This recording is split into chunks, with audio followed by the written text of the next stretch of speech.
Hello, everybody. I see everybody's still coming in, but we will get started. I wanted to welcome you all back to Conscious Momentum. As many of you know, having had both the July 4th holiday and then an out-of-state conference land on our July Conscious Momentum dates. We've missed sharing our gathering for the entire month of July. However, we're going to bring it all home here today. So thank you all for joining us. I wanted to give you a little miniature exercise for a second here, just as we're waiting for Dr. Paul maybe to unmute. Oh, he is unmuted. Okay, imagine an iron bar, and that iron bar might cost $5. When it's made into horseshoes, it might be worth $12. Made into needles, it's worth about $3,500. And made into balance springs for watches, it's going to be worth about $300,000. So I just wanted to point out that your value is determined by what you are able to make out of yourself. So don't shortchange yourself, and then translate that all to a gold bar, because that's really what you all are, is our gold bars. Quantum University is here to help you discover and polish the value of your service.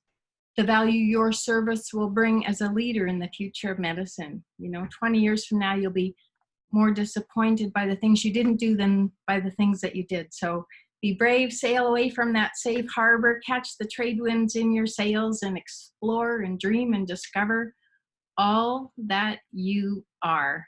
So we all, of course, want to thank Dr. Paul for joining us here today, not only picking up where we had left off, but also to provide his deep insights into your most recent comments and questions. So welcome, Dr. Paul. So welcome, everybody. Thank you, Shelley, for this nice intro, and I totally agree with you. And this gold bar within us is our full potential. And most of I would say all the students that sign up at Quantum University, they kind of respond to a call, a mission, because there is like a dormant heater in the heart of a lot of people. And of course, people sign for different reasons, but one of them is to be able to express this gift of healing toward your family, your society, your community, and this is unleashed, day after day, and sometimes it's not to create the pressure; it's just to see the whole process, witnessing the whole process happening, and I like to repeat every time the same motto at the beginning. It's like one day at a time, and a little half hour here, an hour a day, because most of the time people think you claim the mountain in a weekend when you have the blue sky and 3-4 hours in front of you, but most of the time this is not how it works. It's like you keep your discipline, you keep your focus, and you integrate knowledge. And we have put in your hands many tools, the iPad, so you can easily, when you commute and when you go here and there, be able to listen to the class and take as habit also to answer the tests, as it goes. So you don't try to do the test a month after. So it's a month, and then you have to review the class again. And don't think when you have done all the curriculum, it's like a job done for the rest of your life, because it's a learning process and it never ends. And recently I was at this IAN conference and for me, it's very exciting to go there and refresh knowledge, refresh information, but also acquire a new concept. And because everything is evolving today, everything is especially in this domain of consciousness. So we are not the only one to tap in this field, but the Quantum University has the kind of specific mission to represent that, to actualize this fundamental knowledge and understanding in the domain of health, in the domain of healthcare. And this is what is our mission, is to have as many people out there, as many healer, practitioner, coach, doctor in natural medicine, integrative medicine that will be able to express these this broadened view of healing.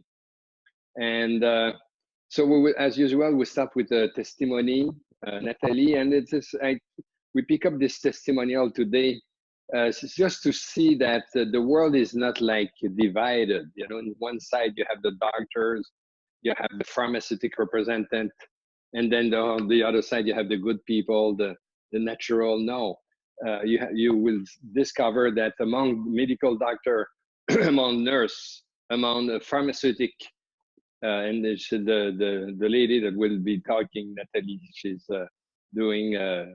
She come from this background to pharmaceutic representative. So and but no, they are also very attracted, excited or appealed by this new understanding of approaching health. So let's listen this testimony and then testimonial, and then we will go after that to the question.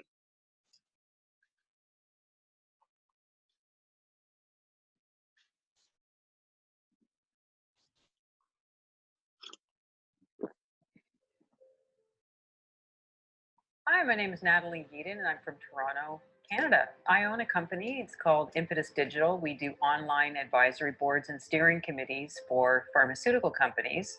So wanting to have continuous interactions, discussions, and collaborations with their customers, which are normally physicians, allied healthcare providers, and patients. Really, it was a bit of a transformational point at probably about a year ago. Something just randomly came through my mind, which was something in my life needed to change. I started following Dr. Joe Dispenza after other sorts of readings. Really liked the concept of the demystification of the spiritual using science. As I am a bit of a scientist, I have a scientific background. So that was something that really resonated with me. And also really going beyond just meditation for the sake of meditating or being quiet, really what I call active meditation. So really leveraging the neuroplasticity concept, being able to reprogram your mind with active meditation. And so redefining the future as you're meditating. So that was really what turned me on. And, just honestly, it's an evolution of everything me personally in the last year from that point forward. What's really interesting for me here is really the integration of the science with the spiritual. And I think it's really creates the bridge. So I'm very much interested in being able to provide that. But more importantly, what I plan to be doing, which is my vision of creating a new company called Own My Health, which again is that bridge between the science and between allopathic and energy medicine, and bringing the power to the patient. So patient empowerment, starting with genetic testing and taking them through a series of different packaging into more sustainable habit-forming changes, utilizing other modalities which are incorporated in energy medicine. So I really like the application parts of it, especially around the EEG, and again, bringing it back to the consumer. So taking it out of the hands of sort of the all-knowing practitioner and doing it in partnership. So I know we speak a lot about the Healy and the healer. So really doing this in concert. I talk about that more as coaching. So I really like the idea of the muse, the brain tap. Those are things that I'm very interested in integrating also in my company, Own My Health. I have to say they're all really excellent instructors. I'm a huge fan of Dr. Bruce Lipton as well, and obviously Dr. Paul Drouin, very, very much of coming from a real belief in what he's doing. That really, really comes through, being around the authenticity and transparency. So I really honestly can't pinpoint anything specifically. I think it's just culminating in their overall energy it's just really great teachings. So I really like that concept of the entanglement between a coach and between an empowered person of taking ownership of their health. I think it's a great concept. I chose it because of the convenience. It's very time efficient, very cost effective. It really works for a busy person like myself who's running 2 companies. So I highly recommend it.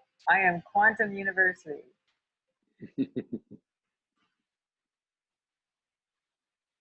It's fantastic. I love that she's demystifying science for us. So everyone come from a different path. This is for her, it's like an enlightenment, and then I believe that Dr. Joe Dispenza was a part of this awakening, and then the way she applied it to her world and universe is different. So everyone will have a different also angle to implement this either in the practice or in coaching, and this is the diversity of quantum university. And so she speaks also a lot about concept, and then this idea of consciousness ground of everything. This is what was also one of the main point in, I would say, the common denominator of all the conference at IONS. And IONS is in the, you know, with as a leader, as for Dean Radin, the idea is to try to demonstrate how the mind can alter the matter. And there is a lot of research now showing that yes, intention, power of intention is true. You can absolutely statistically and to prove that you with your mind, your power of intention of healing, you can alter, you can make a difference. So that was also fascinating to reinforce, you know, of course, our study at Quantum University to implement this in all the field of healthcare.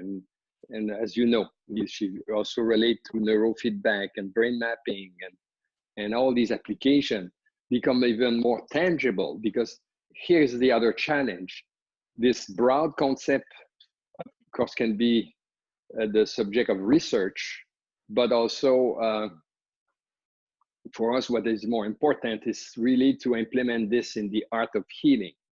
And now you have an opening window, another edge with digital technology and virtual reality. Like in a decade ago, bio and neurofeedback was a window or a bridge between these integrative medicine, alternative medicine, and standard medicine, conventional medicine. Now the whole technology is also supporting these concepts. So I believe at this time we can go to the question. All right, perfect. So our first question is actually following up from our last conscious momentum that we didn't quite get finished, and then we'll jump into the new ones. This comes from one of our students who says, I feel like it is necessary to be open and honest with my patients and treat them as though they are not a patient, but a new person that I'm just being introduced to. Is it appropriate to share with patients experiences of my own which relate to their issues, to help build their confidence and motivation within themselves? Yeah, absolutely. First of all, if you're not licensed professionals, you're not a nurse, a doctor, you know, you should title your not a patient but a client. This is very important. Why it's a client? The patient come from this domain of disease that belong to the thinking of a standard medicine. And I know pretty well what it is, because I myself, I am a medical doctor, so I practiced medicine for 23 years. And as I grow as an integrative medicine doctor, then I change the dynamic of this relation. And this is the shift that we are seeing today, where we're shifting from the patient to the client, from a relation where, you know, you're not like the omnipotent doctor knowing everything, and the client is kind of the victim of a process where you hold all the understanding. Now it's more like on the same, both are on the same ground, and as in some way partner, and in some way, and this is why the term client is very important. And then from there, as I explained many times, the way to look at this client is mapped through the many concepts of quantum physics that we are teaching at Quantum University. Entanglement is one of them, and Natalie was speaking about it in the video. This idea of you know, full potentiality. So in other words, you will also look at this client with another glasses, not the glass where you're seeking for disease, we're seeking for what is wrong, but the glasses that you are seeking for parameters that can enhance the full potential of that individual. And this is what we're teaching in the course, you know, these 5 pillars, 5 elements, the chakra, this map that we gathering information to be able to recognize the bioterrain and reinforce the bioterrain to, in some way, create this new balance and harmony that has been lost. So it's very important. So, you know, many times the students come in our university or even professional. So, and then this kind of pattern to look, you know, this habit is anchored very deeply, because for generations, you know, we have been trained to go to the doctor, to seek for a diagnostic, to seek for a treatment. And here, you know, in this new art of looking at the individual, we are looking to this entanglement, this partnership, to a collection of knowledge that you will communicate to the individual, to giving them back their power to heal, to create this environment to be able to restore health. And no matter what, this work has to be done. It's not because, you know, a cancer has been cured with the surgery or chemotherapy that you will not have to look at the bioterrain. You will not have to look at the factors that has brought this condition. And when you look at this, you have this multidimensional reality where, you know, many components can affect you. There is like the physical one, the nutritional one, the emotional one, the spiritual one, and so on. So you have this global view where you're looking at this client that is the mirror of yourself, you know. So it's like, yes, you're on the right track, but try to shift from your wording from patient to client to an entanglement relationship where the relation is not like unbalanced, you know, but equal. And this is reflect now everywhere, even in these the book of textbook of integrative medicine. They already speaking about this phenomena, and I told this in some conferences, of democratization of healthcare. Democratization meaning to empower the client, to recreate a relation that is more on equality than in this. And anyway, the way the relation was created before, it's absolutely not sufficient to solve common medicine practices, because with this way to look to this glasses of disease and diagnostic and superiority, you know, has create like a relation where the client or the patient now is more in a state of passivity, waiting for a cure, and instead to be in a participative relation where he has to look at his habit, his way of thinking, his belief system, and so on. Thank you. Okay, and I love that that's reinforcing our language, and by simply being aware of that reinforcement of seeking parameters for our full potential, that really helps to keep us all in coherence as we're deciding on the appropriate language. That's really fantastic. So it's also a useful kind of embedded tool for all of us as well. Okay. Yeah, you mentioned language, very important. So because the Tracy Clark, which is one of our PhD, done her research on that. The word that you are using just at the beginning of this relation will have an impact on the outcome of anything that we will do after. So in other words, if you frame the beginning of your relation in terms of disease, you know, the potentiality to that individual to heal is less than if you have framed, you know, your environment with another type of wording where there is all possibility that can happen. This is so, and she done a very interesting paper on this, you know, looking at, you know, how from start about with the questionnaire, what will be the outcome regarding the word that you were using. So wording is that's very important. And medical doctor are very weak, and I can talk about myself. You know, we have no training about this. It's like we from start, you know, you try to you start to believe that everything has to do about the lab, the test. You know, you minimize the relation between the client. You minimize also, let's say you are doing pediatry, you know, what the mother will say, and tried all the time to go to this wrong or false idea that you are scientific because you're looking just at the physical scientific parameter that are the lab. So you're missing the whole power of the relation when you do this. So doctor has to learn a lot, and this is in some way our work now to train and increase the awareness about the quality of word that you are using in this healing relation. Absolutely, and that quality of words is something that even Lynn McTaggart's research demonstrates, that then you as the practitioner are really going to be receiving amplified results even more than your client. So we'll move on though. Please explain how the concept of butterfly effect and entanglement and the observer effect applies to bringing the future of medicine today. Yet we still rely on drugs and surgeries or technologies to affect change. What is missing to make that quantum medicine real-time effective for those who need it now? This is a process that takes years. If I just think about my own career, 40 years ago, we were laughing at if you brought the idea of meditation or yoga. And I remember one day a journalist, local journalist, came to my office and interviewed myself. And then at the end of the day, the title of the article was this curious, I don't know, this is an English word, but it's like this curious doctor, not to say this weird doctor, curious. I don't know what this kind of funny doctor.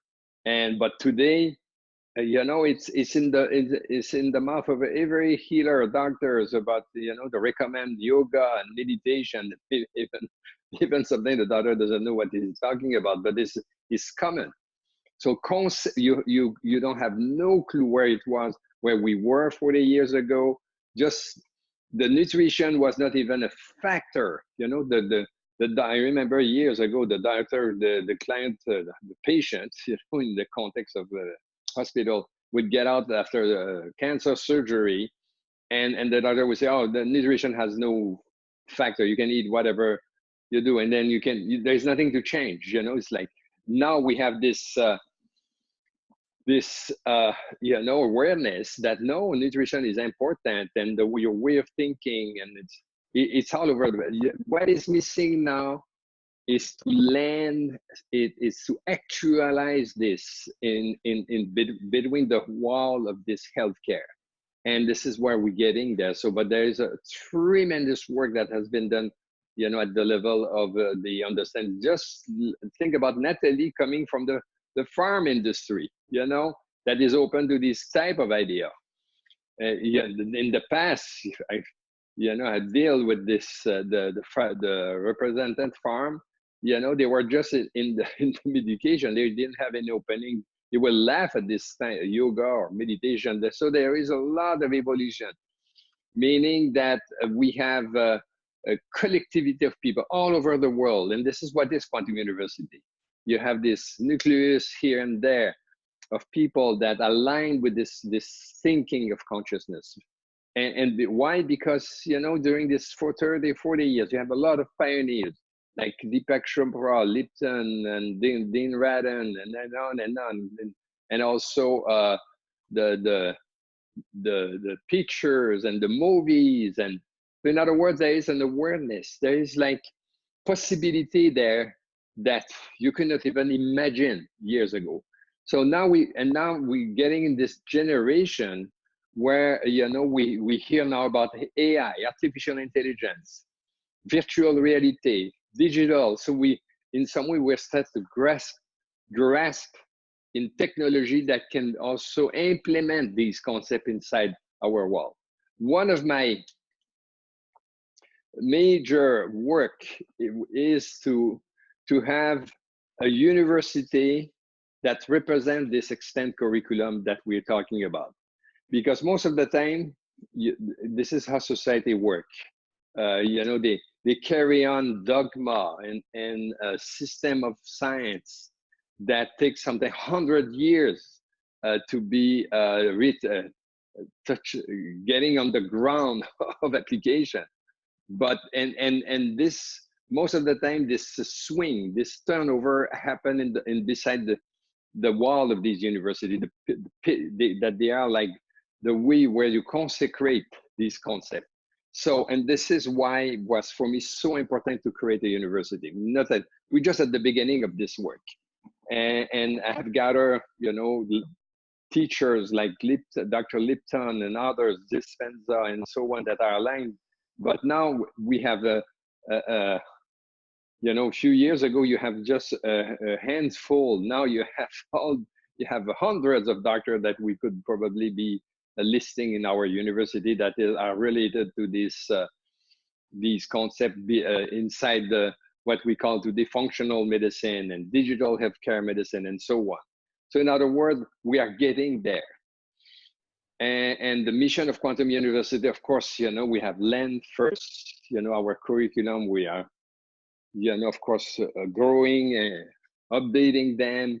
And as it goes, we will become even more full-fledged university with workshop and be able to train on the nurse, and not only nurse, doctors and practitioner and coach through this concept, and have a curriculum that is recognized by the standards of science.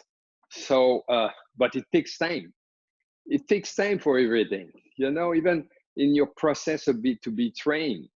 There is you know, you need to be exposed to different concepts. You need to, you know, recirculate your brain and familiarize yourself that you can walk and breathe and be the embodiment of this concept. It's like a process.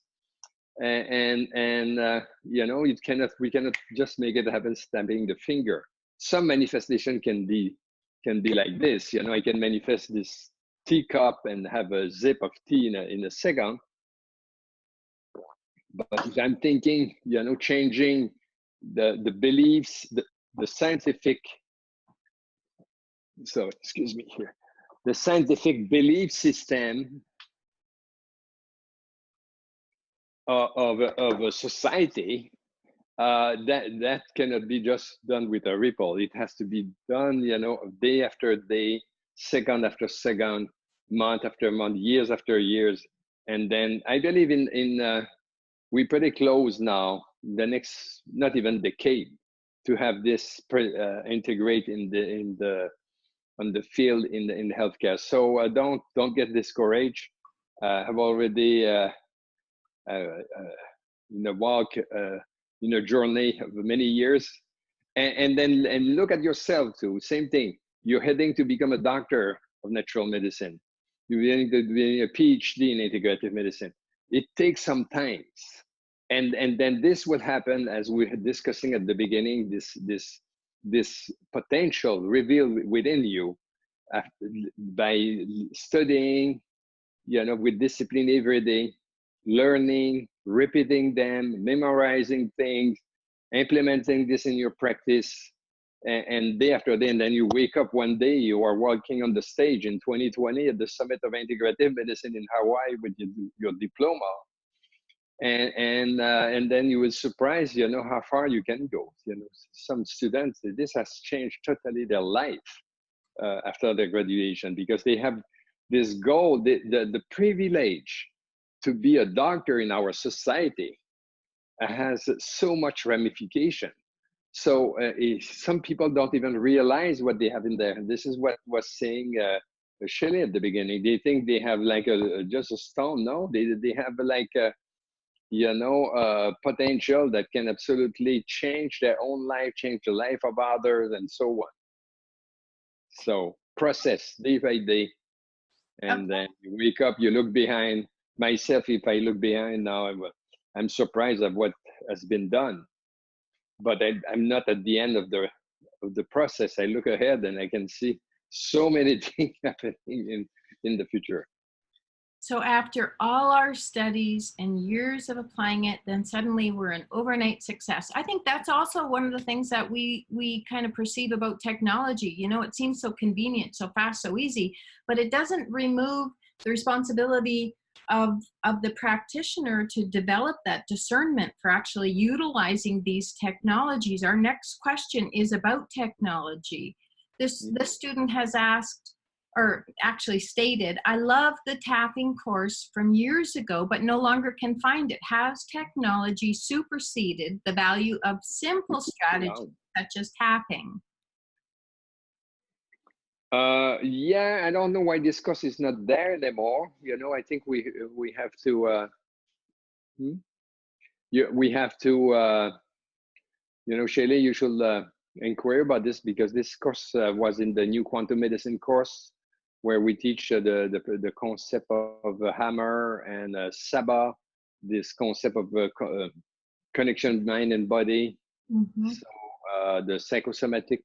And there was like, I remember I created this, you know, we have created like a few slides and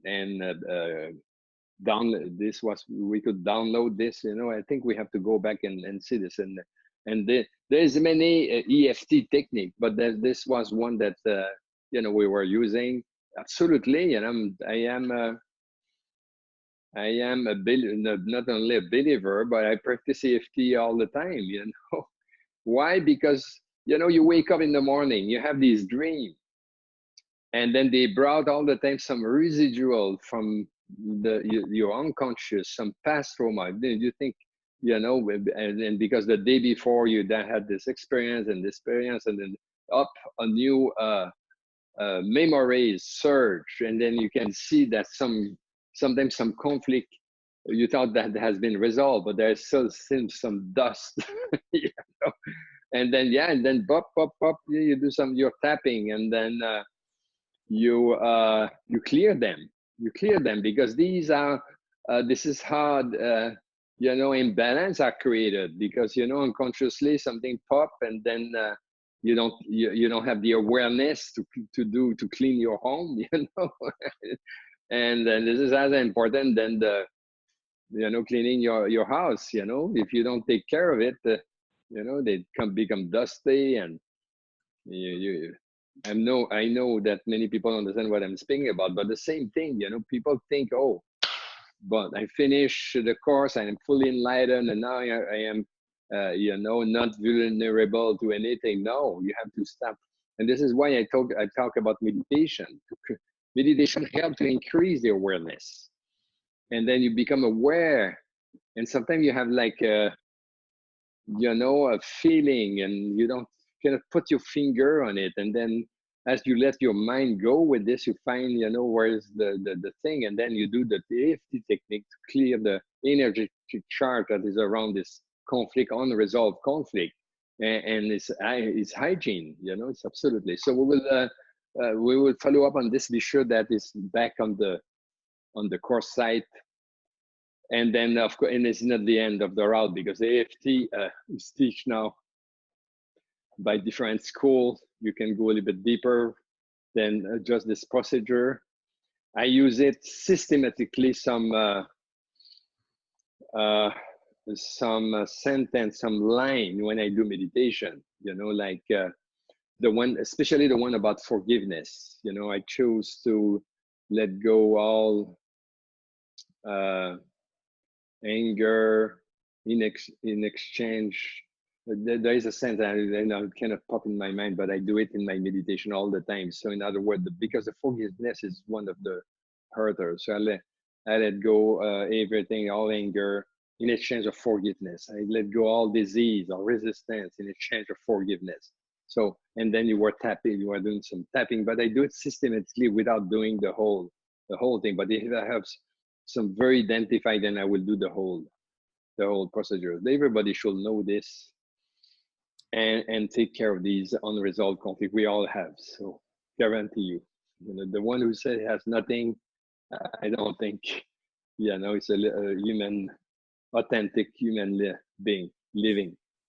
Yes, and sometimes those unresolved conflicts are simply a matter, like you said, about cleaning the house. You become so accustomed to looking at it, it just doesn't look out of the ordinary. You can't, what is it? You can't see the forest for the trees, is how how the saying goes, but also that's really representing life. That's the in-breath and the out-breath. Things come in, or we ask for things, but sometimes you just got to let them come in as well, and know and trust and know that through your meditation, through the tapping, those things are revealed. So it's very, very useful. And I definitely will go and find where the link to that course is. I know it's there too. I love that one too. Okay, so now your next question. If traditional scientific concepts for tooth formation can be merged with quantum theories of morphogenetic fields to form an all-encompassing picture, then quantum theory should also synergistically fit with the current proposals of the enamel breakdown and incipient remineralization. Can you provide explanation and hopefully examples of why certain reptiles and plants can regrow their limbs, but we as humans cannot? Yeah, the classic experiment with the salamander, you know, you cut the tail or cut the limb and they regrow it. Still, the human being cannot regrow a limb. A limb is more complex. It has nerves, has bone, muscle, vein, arteries. You can cut the tip of your finger, and of course, if you have is just the tip, you have these cells can regrow the tip, but you know you cannot regrow the whole finger. But there are some anecdotes of people that has regrow probably a finger or so. But scientifically, the theory is like you have if you look at the salamander, you have some specific genes that can be activated that can regrow the limb so that the human doesn't have. And now you start to ask the question why, because we have the theory with Sheldrake of morphogenetic field guiding, you know, the DNA. So why this information is not in the morphogenetic field? Because you know the people remember the phantom experience. You cut a limb, an arm, and then the people still feel like the arm is still there. They call that the phantom limb, the phantom effect. So, but you have to understand, you know, you have an entanglement between the morphogenetic field and the physical reality.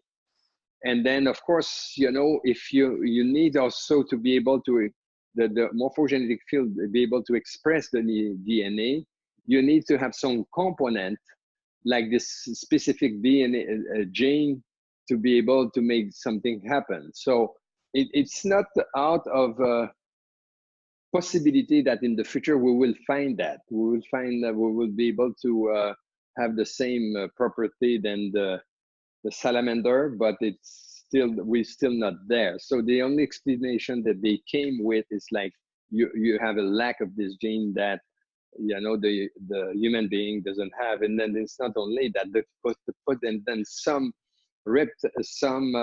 has the genes, but they don't have the capacity to activate it. So we still try to understand that. One day I was at a conference, but it's anecdotal. You know, I don't know if it's scientific, but people using a quantum biofeedback device was able to grow a thumb. But you know, there is no scientific proof of that. You know, it will absolutely come a time where we could find the explanation between this entanglement with the morphogenetic field and the capacity to regrow limb. Another thing also, you have the stem cell. You have to understand, we cannot regrow a limb, but we regrow a lot of our cells every day. You know, the skin, the epiderm, the inner lining of our gut. I don't know how many trillion of cells that can be renewed every day. And this, of course, yeah, it's possible to regrow cell. By example, the liver, you can regrow, but they said it's more you regrow. Let's say if you cut you cut just a part of it, then the living part will, you know, take a regrow from the cell that are there. It's not exactly all the cells that can recreate themselves. the brain trauma, for example, stroke, you can rebuild neurocircuit, because they say you cannot regrow your nerve cell, but there is also study that show that yes, you can regrow some stem cell. But in case of stroke, it's more like you recreate brain circuit. Our capacity when we age, it's we lose stem cell, nerve cell, but we increase the connection. And it's not as many neurons we have, it's more how more interconnection we have. So this is what define today, if you do a brain mapping, this is what define your intellect, your IQ, so how much, neural interconnection you have. So in other words, stem cells also today, it's interesting because there is a lot of research, in anti-aging. And they're asking, what is the factor, by example, which is approved now by FDA, the umbilical cord stem cell that can be injected intravenous or in articular joint and even spinal. Study has been done with MS syndrome. So you try to understand what is working. It seems this is the growth factor that, in some way enhance the capacity of the recipient, the host, receiving the stem cell. So this is a very, field of research now, exciting, because, when this baby boomer and this aging process, everybody like to, live as longer as possible. But one point is very important, and this is where we stand in this consciousness study. You can in some way trying to trick DNA, do surgery replacement, but one thing that you can never go around is to increase in awareness. So what is good for if there is no consciousness in the process? It's, let's say, by example, someone who drank all his life, an alcoholic, and then replace the liver and keep going in the same habit. And so, in other words, in our view of integrative medicine, when some disease imbalance happen, it's like, there's a reflection happening to try to understand what is there, what is the belief system that's created, what is the conflict, what is the habit, and then you try to, tapping in this bioterrain we were talking about to rechange the environment. And this goes very well with what Dr. Lipton is saying. It's like you rechange the environment, the epigenetic, and then, you recreate a balance. So that dimension, we are the one that in some way represent that. And this is very important. It's not, if we don't have this in the modern medicine, trying all the time to cheat life and, trying to never change, in other words, one day a client came with a breast cancer, and she said, I want to have this. I was very struck. So this is probably 20 years ago. She walked in and said, I want my life back the way it is. And then, of course, she was coming to me for a holistic approach. But at the end of the day, she went surgical and medical because she wanted back the way it was. But the way it was, you create that situation. So, in this relation, I could not, trigger this awareness to change this way of thinking. So, but it's very human. It's like, I want my life back because, I cannot change nothing.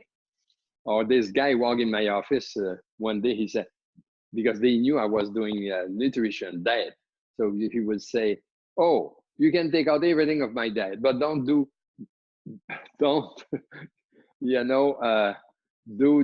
don't take out the milk. And then he was just pointing exactly the thing that he should not have, right? So, so where we thought we spoke, okay, originating limbs. So yeah, this is where we start. But I believe one day we will be able, because when they have understood, where to reactivate maybe we'll find some enzyme, but hopefully you come with your awareness of it too. You raise so many fun points. I mean, I love that, like, the interconnection is what it's like our life, it's our last ditch attempt. So all the energy, it's like when the digestive system shuts down to fuel fight or flight, all the energy is going into the interconnection. And so it really is relationship. It's always been about relationship. But you know, some of us can regrow hair. I just want to point that out. But besides that, the salamander, the salamander still has a lot to teach us, because this is a very famous research project that they used laser to shine a light through the embryo of a frog, and they shone it into the salamander. No, it was the other way around. No, it was the other way around, but anyways, it grew, so the frog actually grew salamander babies, because the laser carried that photonic information, that information packet, you know. So I think salamanders really do, everybody that wants to look for a research project, maybe think salamanders. Okay, we'll move on though, because that's really fun. You said so many things, I could really, you know, keep you going on that one for a while. Thank you.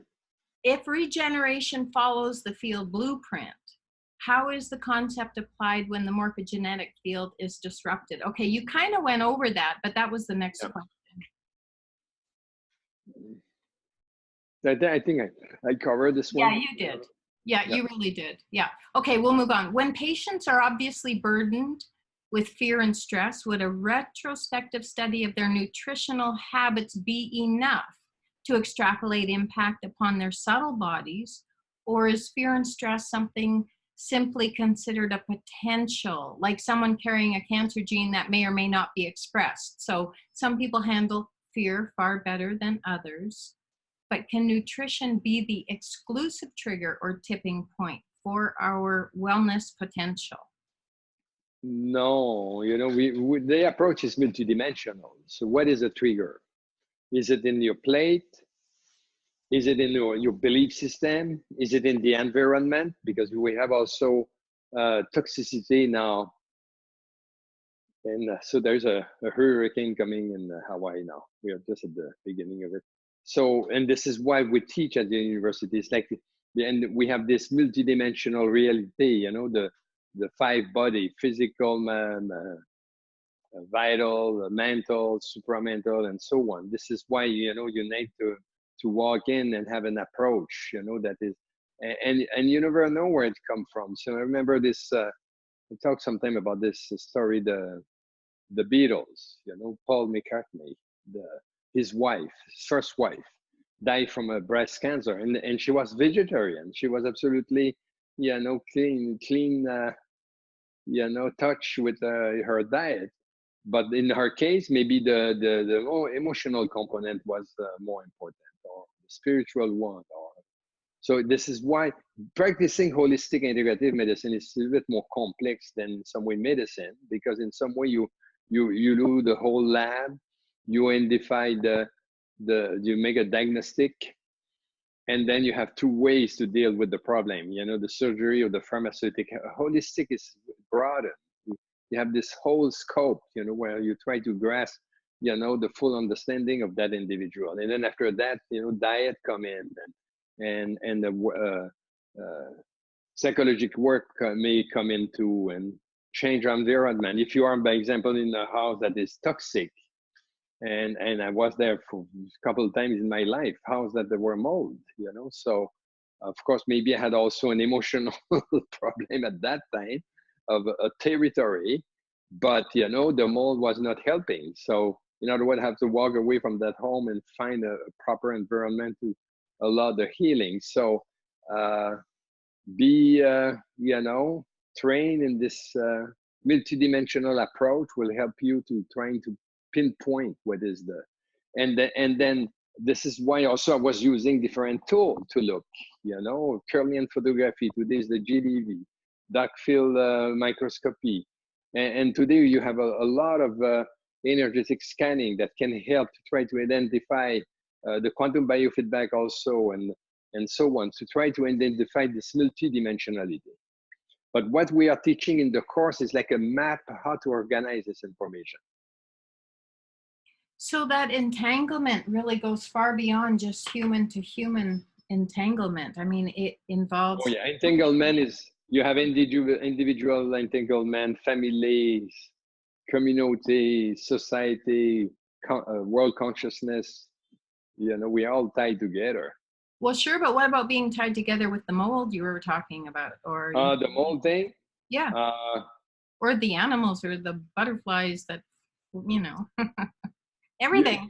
You can have 10 people walking in the mold house. Two of them will have symptoms, and 8 of them will not have. Yeah. So I don't know what I understand your question.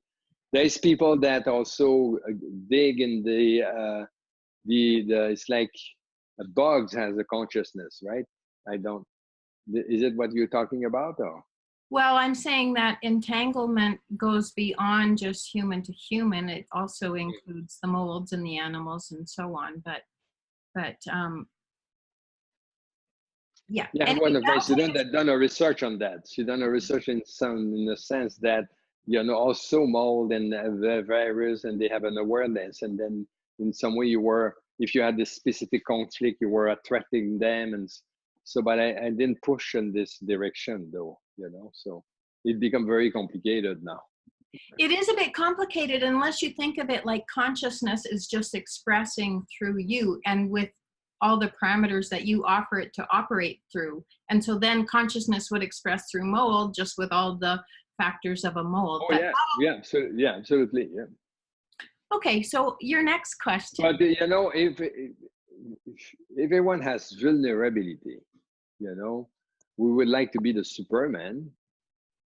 You have vulnerability accordingly to your past history, your, you know, unconscious conflict, and so on. And maybe in my case, I had like a vulnerability with the mold because, and then of course, the unresolved thing, then consciousness will manifest this conflict, brought it back in my face. So I just have to stay humble, try to avoid house with mold. So this is the way to solve it, but maybe the conflict is still there. You know, will be probably a conflict of territory. Everybody can have this in some way, you know. Territorial, why? Because I have to fight with, you know, when I was in Canada about this integrative medicine, this idea to heal, you know, client, not patient, you know, with an approach that is different from standard medicine. So then I was probably constricted in my territory and need to move somewhere else where I could expand, you know. So maybe, I don't know. I'm thinking loud now. So. Yeah, me too. That's really great. So we can say thank you to Mold for bringing this message to all of us. Yeah. All right. So quantum health coach must stay within, now this is directly out of an exam, as I recall. Quantum health coach must stay within the boundaries of the words that you use. So the question coming to you is acknowledging that a word is an energy source and that certain words hold great power. Is it more effective to first teach your client just some rudimentary NLP concepts? Me, the way I done is all the time try to be at the level. I don't have like a uniform way for every client. You know, you have to listen at them first, and then you will see what language fit to understand the concept that you want to communicate. You will feel also what are the technology of the modality of healing to choose, and this vary, you know, from client to client, because you should have like a toolbox, you know, in some ways, but the toolbox doesn't do everything. You know, the awareness of the practitioner is very important, because it's some people will be you know, familiar, friendly user of EFT technique, and some others, you know, if you have someone that is kind of old, difficulty to communicate, maybe this is not the best tool. All the time be also aware of the word that you are using. It's so important. You know, when the client walk in the office, if you all the time to have say word that, you know, push up the energy. If your client look like tired, you know, racked, and So you have to find words that's not to reinforce the mood in which they are. So, oh, you look so tired today. You know what you have done, blah, blah, blah. Now, you have this down effect. With time, I was pretty good at this in some ways, and then some people don't talk to them about quantum physics or using new age term. They are more like, in a world where they are not comfortable with this concept. So, but you can use image, you can use, other wording that fit more with these people. So, try to be very flexible. I want to say one thing fit all. Most of the time, if you do this, it's like you are an integrist. It's like, oh, I found the thing that can cure everybody. You will never find the one thing that cure everybody. So it's more like listening, try to recognize, entangle where is that individual, where are the imbalance, again with this holistic approach, and then in this relationship find with what is the best fit. Let's say, by example, diet. I had the story, dealing with fatigue chronic. Some of my clients, I knew I could push them, more strict diets and juicing and sprouting, but some I could see how far I can go, in the change of their habits. You better establish goals that are accessible, that goal that they cannot never reach, they have to be in the extreme. So then you become like an extremist, a radicalist. For me, I'm all the time looking for results. I'm looking also for a realistic goal that can be reachable. So, and as it goes, you will learn this. You will learn where is the line. You will learn how to dance with this one and this one. This is kind of an experience. So. Okay, and that reminds me of advertising that I saw one time for a juicer. It said the best juicer is going to be the one that you're actually going to use. So it's the same for your clients, Yeah, exactly. Yeah. And then sometimes when people are, I saw this, people using some alimentary approach, like the hygienists are very extreme, and then fit for all. And I'm not saying, because sometimes they have healed themselves to an approach, and then they think it's like more like converting everybody to your lifestyle. It's not, I don't know. You have to learn, find your ways, listen others, and try to, for me, it's like, I like to be realistic, but of course you have to challenge people sometimes, it's like if they smoke, they drink, there's no way to go around this habit.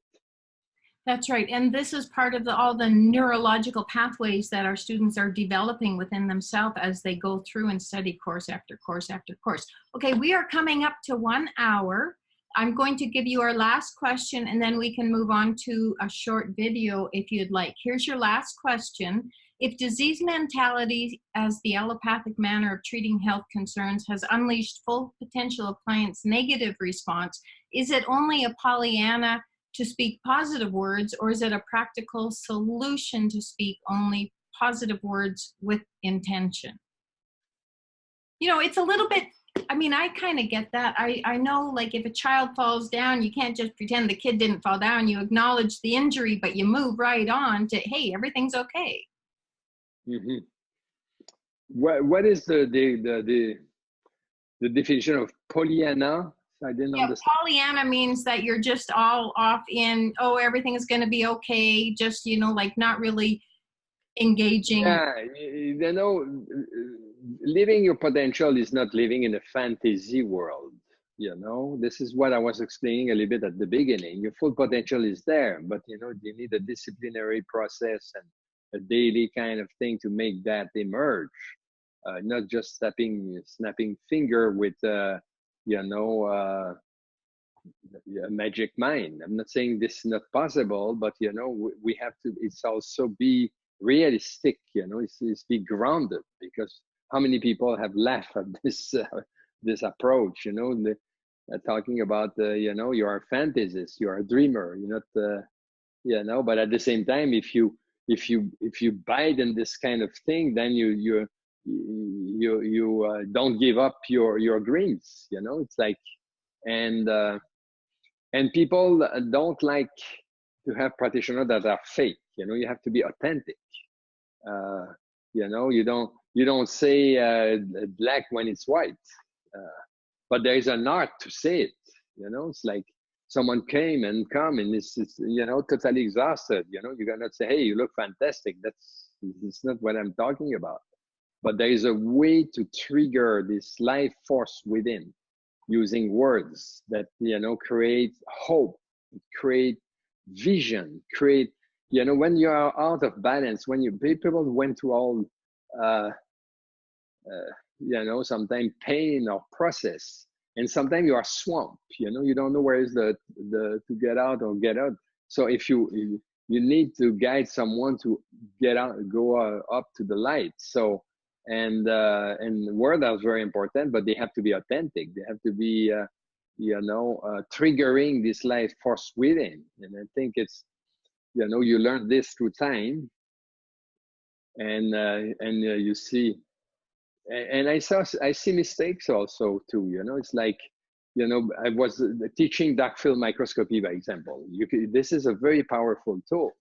You can look at the blood of the client. He's in front of the screen and he sees his blood, and then you cannot even see a word, and then you're there, and then you show different expression of your face, like you are, you know, his stomach, because, you know, the blood look bad. They don't even know, you know. And then you can totally wreck, you know, depress someone. No, it's like you have to use the word that you trigger this potential. Some people have then abused the dark field microscopy to sell products, and here your blood looks so bad, and here is the products to cure that.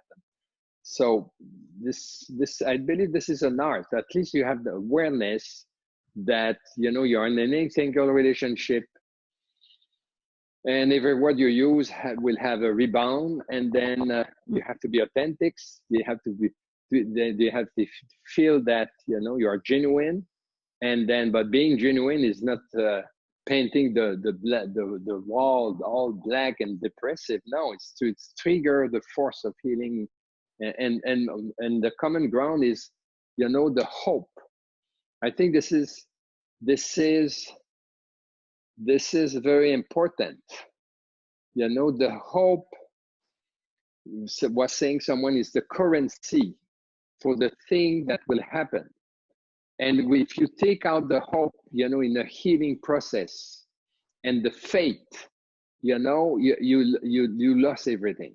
Because, you know, some people can be in the desperate situation, but still you have to be in someone carry on this kind of light within, that you communicate that there is an outcome that is positive for that individual. This was one of my strengths when I was in this practice. You know, everything that will work, I knew that there will be like a positive outcome. I didn't know how this will happen. I don't know if all the time the miracle will happen, but, you know, carrying this kind of integrative view, I will know that everything is possible. So in other words, if you come with a diagnostic fatality, or, you know, a wrong prognosis, you know, we just erase that, and then we start from fresh, and then everything is possible. And then if the outcome is not what you hope, and something, but then maybe it's, you know, even, you know, the transition, you know, was necessary. The growth process that happened during this relationship was the positive factor. So never take out the hope from the outcome. Never take out the faith that the outcome is full of infinite possibilities. Yeah, that's worth quoting often. Hope is the currency. That's really fantastic. It's a currency, yeah. Yeah, yeah, and it's true for life too. You know, it's like, yes. People think a currency is just money. No, you know, you can have a ton of money and then lose it in a month.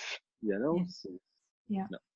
Yeah, and it's the opening. It opens to the potential. Okay, would you like to introduce our closing video? It's just a short video. So do we have like a question from the people that are in the room now, or is there a question we can take Well, from them? I think Catalina might have had a question prepared, but that was from before. Catalina, are you on? If you are and you have a question, you could unmute, but if not, we could raise a hand or you could unmute. Yeah, I see your hands now. Okay, whoever is there, just unmute and. Yeah, this is her. You have to unmute now. You see the little microphone on the corner. Okay, there, she's unmuted. Okay, go ahead. Hello, everybody. So I miss you all, and I want to thank you for being here, surrounding me. I felt all your energy and the way to recover back. So I recovered in a sort of 3 weeks, all my full potential. And I let you know that every day I jump on the mountain, and my pulmons are 100% recovery. So this experience it's very important, and I am full of compassion of all my clients coming from this point when they come in my clinic.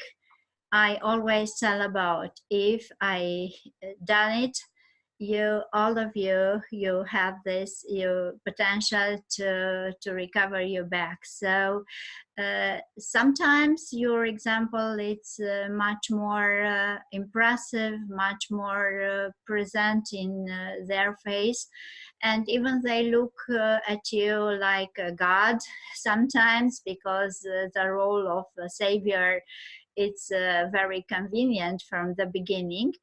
They always look at you as a partner, as a human being, and sometimes it's very important, like all the discussion we have had before, that it's important to be entangled with all of our clients to share experience. And believe me, all the clients are coming in my office. They are a mirror of myself. Everything I have experienced with them, it's about short of my history, of my life.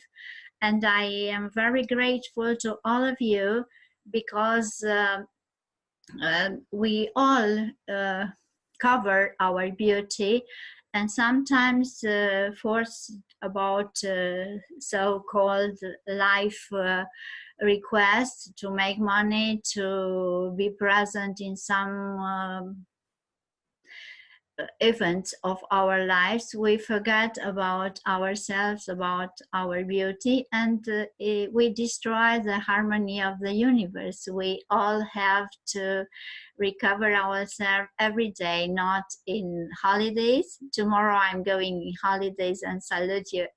It's the second holidays I had after this illness, and I promised to myself that every day I will take some time for put inside the beauty they need from me, because you offer every day a part of yourself, and you have to recover it back.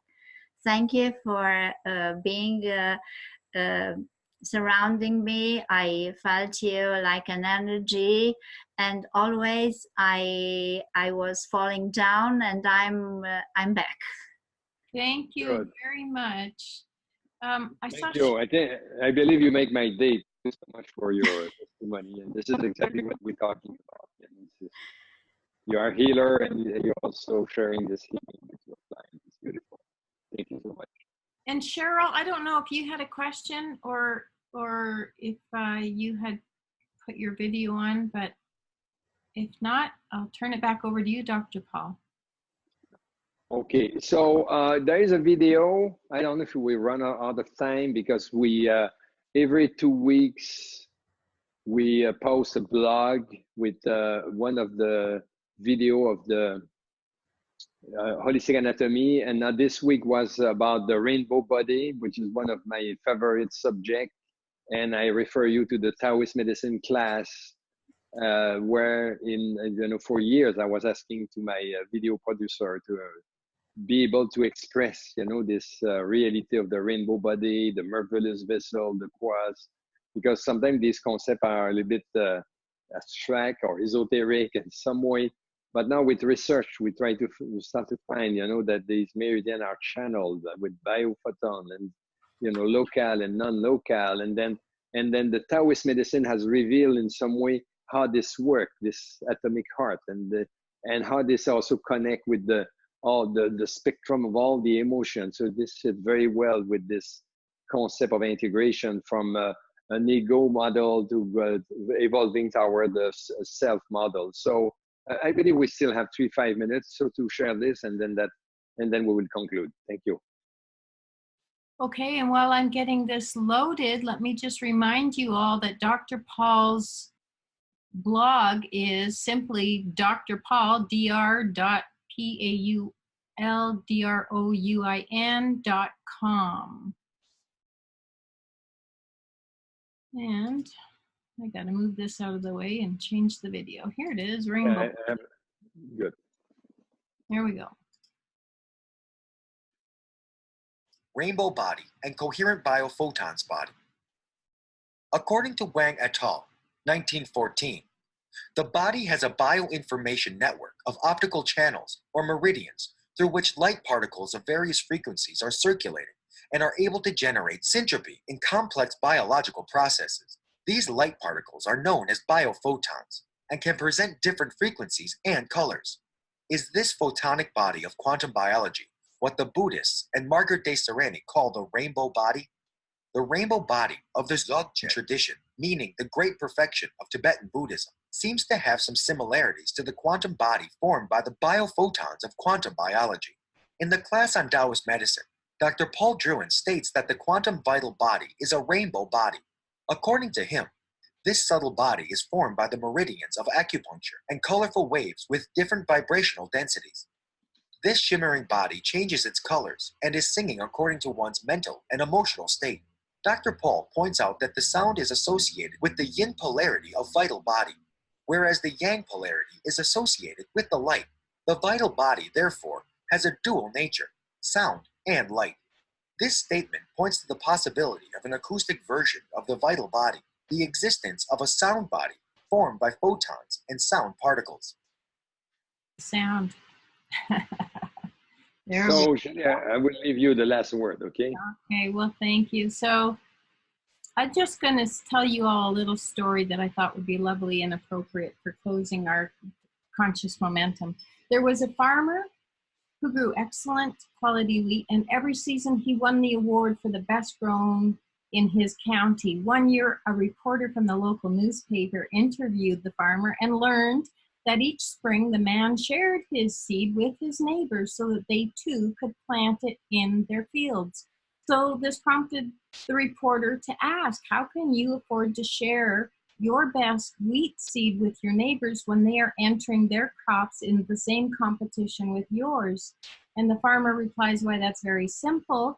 The wind picks up the pollen from the developing wheat and carries it from field to field. If my neighbors grow inferior wheat, cross-pollination will steadily degrade the quality of all the wheat, including my own.